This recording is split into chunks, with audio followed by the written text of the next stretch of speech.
Dito tayo. Pwesto na guys. Alright. Happy Friday mga kaibigan. Tayo ay no oras na ba? Check 10:18. Pupwesto na tayo. Pupwesto na. Tawag dito. Yan, tama yan, kanan na lang tayo. Dito na tayo sa may F. Castillo. At grabe ang traffic man, no? Yep. Napaka-traffic man. Dito pala tayo. Sorry.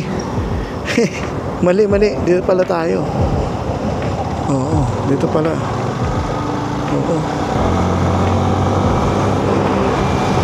Yo, thank you Lord. U-turn na lang tayo mga papa, para mas safe, no? Doon tayo magpagas sa kabila.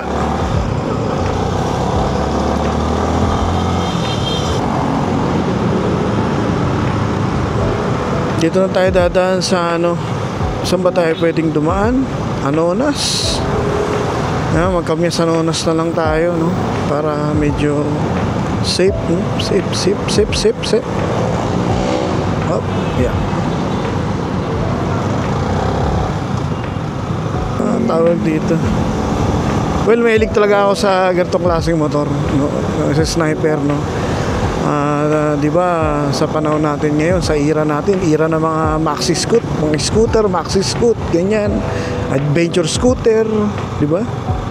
Pero ano talaga iba talaga ang ano ko rito ibang trip ko talaga Tsaka guys, no, kaya ayaw ko ng scooter, no, isa sa mga factor kung bakit ayaw ko ng scooter, dahil ako ay may trauma. Dahil ako ay may trauma sa scooter. Una kong try ng motor, tangina.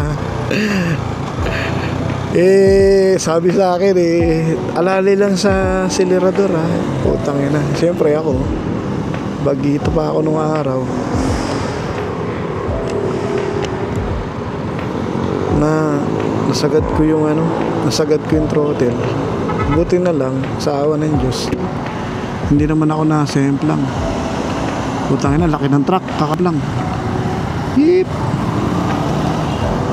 Simula nun, parang nagka-trauma ako sa parang ako nagka-trauma sa motor, sa scooter. Overtime yun Kaya yun, kulog yung usok. China Motors. Ayun, nag-practice lang siguro ako ng mga Nag-practice lang ako siguro ng mga 3 ikot doon sa compound namin. Ayun, na-master ko na, no? Tapos, kumuha na ako ng padagdag na ako ng restriction. Kasi dati 2 lang nagmamaneho kasi ako ng 4 wheels. Yun ang una ko natutunan bago itong motor.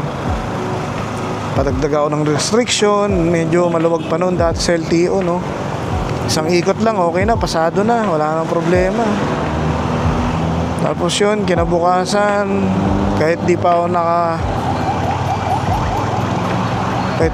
nakakaya experience ng pagbumotor sa mga ganitong klaseng daan sa highway, wala, lakas lang ang loob, puro sempla. Pero aside dun marami akong natutunan, no, sa pagmumotor. Dati nung dito na talaga ako natuto magmotor sa Maynila. Di ka na yun si Mano.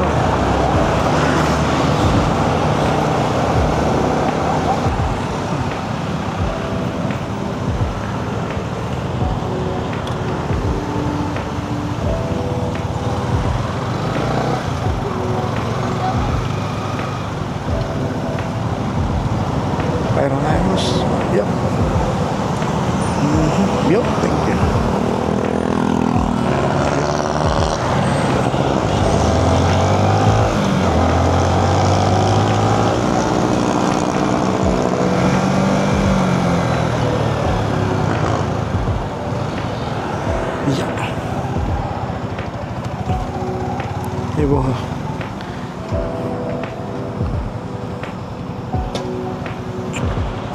Thank you. Yun.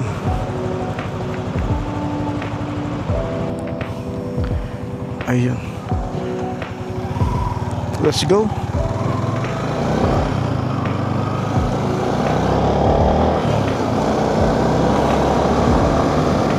Bago pa kasi kaya masarap patakbuhin. Maganda pa yung mga kasukasuhan ng motor na to eh. Meron na ring 2 years. 2 years ba to? Tama, 2 years, no? O tama, 2 years. Kasi 2023 ko nabili itong motor na to. Then, year after, putang ina, nilabas yung version 3. Hayop na yan. Bibili pa ako pag kung sakali, no? Kasi yung ano ko, yung sa kong motor, talagang kailangan na mag-retire, no? Diyos ko. Naaawa na ako doon, sobra. Sobra naawa. Sa trabaho ko na lang din ginagamit. Hindi, nagpapasalamat kasi ako sa trabaho ko rin kasi hindi naman masyadong matrabaho. Siguro magmomotor ka lang, yung pinakamalayo mo lang na mamomotor mo, mga 8 kilometers away lang, no? Pero kahit na, naawa na rin ako. Diyos ko, paglaspagan na. Okay. Pero sana, no, pag okay ng lahat, pag wala nang problema sa pera, try ko sigurong makapag-invest, no.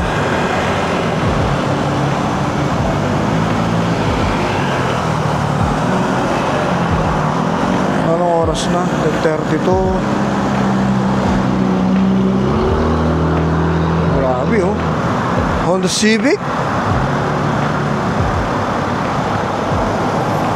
Sira yung MDL ko. Siguro mag-ilang weeks na ba? Ano mo, magto 2 months lang sira yung MDL ko. Hindi ko alam kung hindi niya kaya yung voltahe or ano. Hindi yata kaya ng motor yung yung voltahe or naiipit lang siguro ng bracket, no?